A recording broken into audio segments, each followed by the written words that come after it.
Bonjour à toutes et à tous. Dans cette vidéo, je vais corriger l'exercice 1, page 84 de votre cahier César Maths. Allons-y avec la première question. On vous demande de trouver quelle est l'image du triangle ABO par la translation qui transforme C en D. Alors une translation, je vous rappelle, c'est un glissement sans changer d'orientation.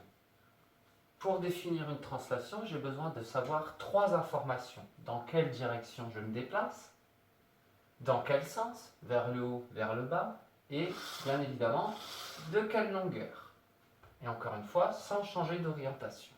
Eh bien, ces informations, je vais les obtenir grâce à un point et son image. Et c'est ce qui vous est dit ici.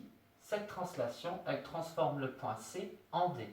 Ça veut donc dire que je glisse le long de cette direction-là, la direction CD, de cette longueur-là, vers le bas. Et ça, on le représente par une flèche. Ok, une fois que j'ai bien compris ça, je vais maintenant chercher l'image du triangle ABO. Et pour ça, je vais m'occuper de chacun des sommets de ce triangle. Et je vais leur appliquer la translation pour savoir quelle est l'image du point A, quelle est l'image du point B, quelle est l'image du point E. Pour ça, je vais donc glisser le long de la même direction, autrement dit sur une droite qui est parallèle à CD, toujours vers le bas, et de cette longueur-là. Et comme je n'ai que des triangles équilatéraux, cette longueur-là, je la retrouve un peu partout dans mon hexagone. Allons-y pour le point A. Le point A part d'ici, il glisse dans cette direction-là vers le bas de cette longueur-là. L'image du point A, c'est le point F.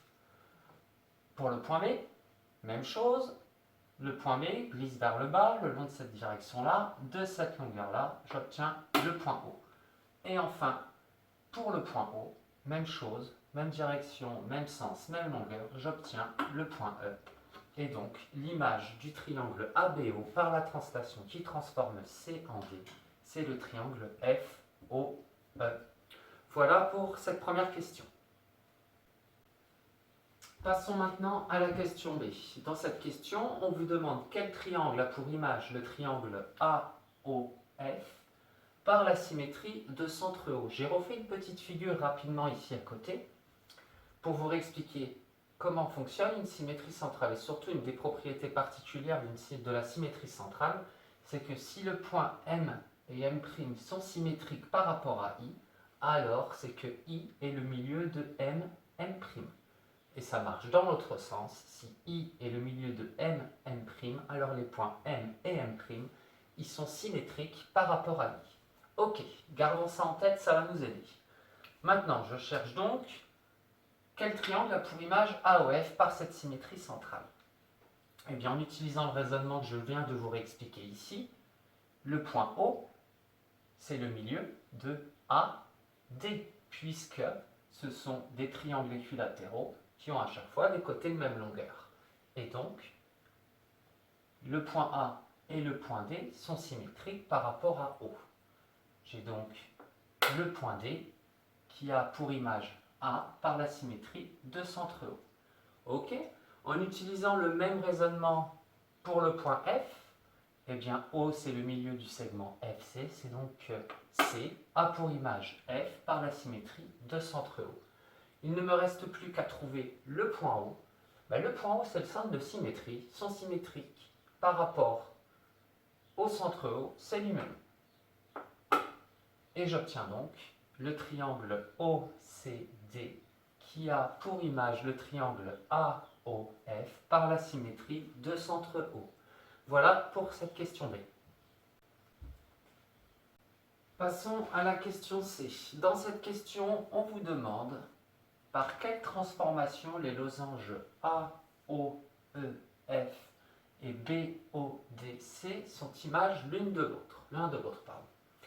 Du coup, là, il va y avoir plusieurs réponses possibles. Je vais tâcher de vous en donner un maximum, mais je ne rentrerai pas forcément beaucoup dans les détails. Alors déjà, on va bien identifier nos triangles, nos losanges. J'ai ce losange-là, qui est formé de ces deux triangles-là, et le losange ici, qui est formé de ces deux triangles-là. Ok, ce sont bien des losanges, je vous rappelle, triangles équilatéraux. les trois côtés de même longueur, donc mes quadrilatères ici, ils ont bien quatre côtés de même longueur. Ok. Alors il y en a une qui saute aux yeux tout de suite. Bien, c'est une symétrie axiale, tout simplement. On voit ça en sixième, on le voit en primaire, on le revoit en sixième. Rappelez-vous, c'est être symétrique par rapport à une droite. Et effectivement, si vous regardez par rapport à cette droite-là, eh bien, les deux losanges, ils sont bien symétriques l'un de l'autre, ils sont donc images l'un de l'autre. Je vais tracer, du coup,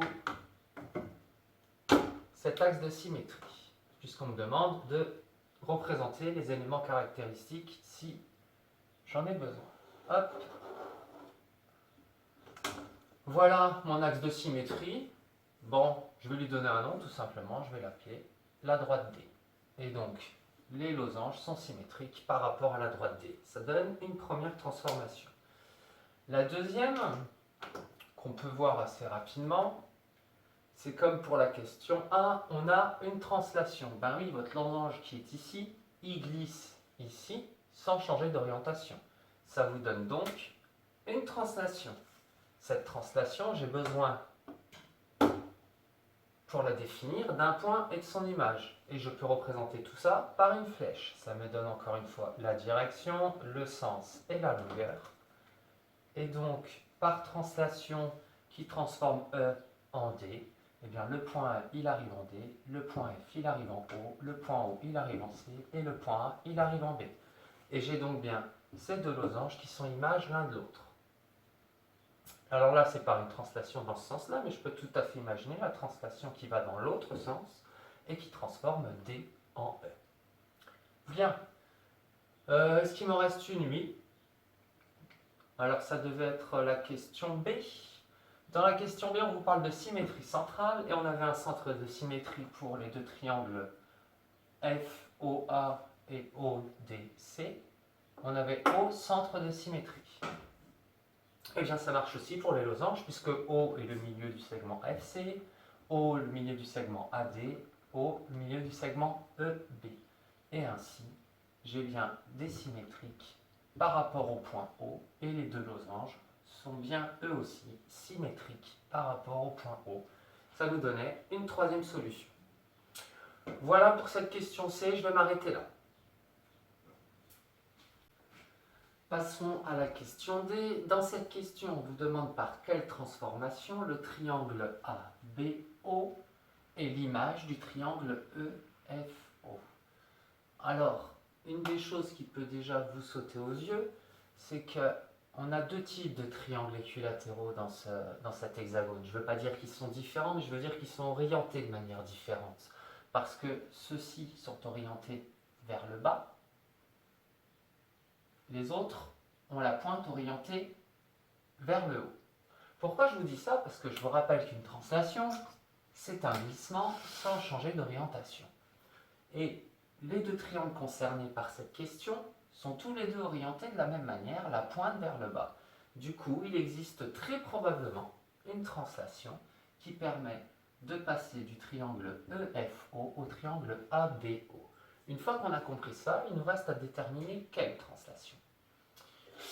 Eh bien, si on prend chacun des points du triangle EFO, et puis on voit de manière générale qu'il glisse de cette manière-là, c'est une translation qu'on a déjà rencontrée à la première question, sauf qu'elle était dans l'autre sens. On vous parlait de la translation qui transforme C en D, qui allait vers le bas. Eh bien, si on prend la même translation, mais qu'on change le sens, c'est-à-dire la translation qui transforme D en C,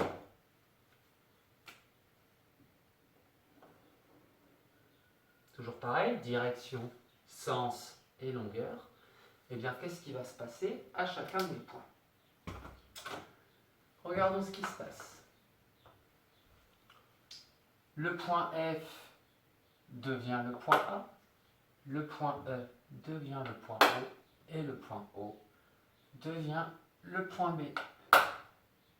Et donc, on a bien le triangle ABO qui est l'image du triangle EFO par la translation qui transforme D en C. La manière dont j'ai choisi de définir cette translation, en disant que elle transforme D en C, j'aurais très bien pu dire qu'elle transformait E en O. Et c'est bien la même translation. C'est juste deux manières différentes de l'expliquer. Mais en attendant, c'est bien la même translation puisque c'est la même direction, le même sens et la même longueur. Et ainsi, on a plein d'autres façons de définir cette translation. Par exemple, on aurait encore pu dire qui transforme F en A, c'est bien la même. Ok, donc on a une première réponse à cette question. Il y en a d'autres maintenant. Comme dans la question, je ne sais plus, C ou D, je ne sais plus exactement, mais on avait une symétrie axiale par rapport à une droite. Eh bien, ce triangle-là et ce triangle-là, ils sont aussi symétriques par rapport à une droite que je peux tracer. La voilà. Effectivement, on a bien une symétrie axiale. Ça, c'est une deuxième réponse. Ce qui m'intéresse, c'est surtout la troisième réponse possible. Parce qu'on n'a pas rencontré beaucoup de rotation encore. Et effectivement, ici, on va pouvoir parler d'une rotation, puisque si on remarque ce triangle, on peut imaginer qu'il tourne autour du point O et qu'il passe successivement par chacun des autres triangles équilatéraux qui sont dans cet hexagone, en tournant autour de quel point? Autour du point O. Donc a priori, pour que ABO soit l'image de EFO, il doit y avoir une rotation de centre O. Dans le sens des aiguilles d'une montre, il me reste à déterminer l'angle de cette rotation. Ok, allons-y. Eh bien, mon point E tourne jusqu'au point A, le point F tourne jusqu'au point B, et j'ai bien le même angle, puisque pour le point E, j'ai cet angle-là, et pour le point F, j'ai cet angle-là. Comment être sûr que ces deux angles ont bien la même mesure? Eh bien, tout simplement, je suis dans des triangles équilatéraux. Les trois angles, chacun des angles vaut 60 degrés. Et donc, ici, pour le point E qui arrive au point A, j'ai 60 degrés plus 60 degrés. Et pour le point F, j'ai ici 60 degrés et encore 60 degrés. J'ai donc une rotation d'angle 120 degrés dans le sens des aiguilles d'une montre de centre O, et ainsi ABO est l'image de EFO. Voilà une troisième solution et les réponses possibles à cette question D.